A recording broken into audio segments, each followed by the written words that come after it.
श्री स्वामी समर्थ महाराज, ज्यावेळेस मी एकटी पडली किंवा एकटा पडलो त्यावेळेस तू मला साथ दिलीस न कळत. ज्यावेळेस माझ्यावर संकट आलं त्यावेळेस तू माझा हात धरलास. ज्यावेळेस माझ्या लोकांनी माझी साथ सोडली त्यावेळेस तू माझ्या पाठीशी खंबीरपणाने उभा राहिलास.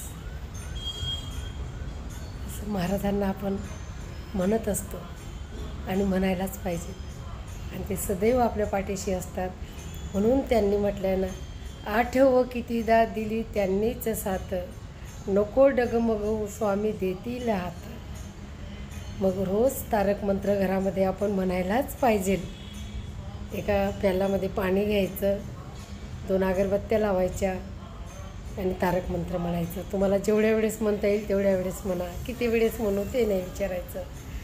आणि ती रक्षा थोडीशी पाण्यामध्ये टाकून, कारण महाराजांनी म्हटलं आहे स्वामीच ह्या पंचप्राणामृतात, आणि ते प्राणी घरामध्ये सर्वांनी प्राशन करायचं म्हणजे प्यायचं. आणि आपल्यामधले जे अवगुण आहेत ते महाराज काढून घेतात, पण चांगले गुण भरतात.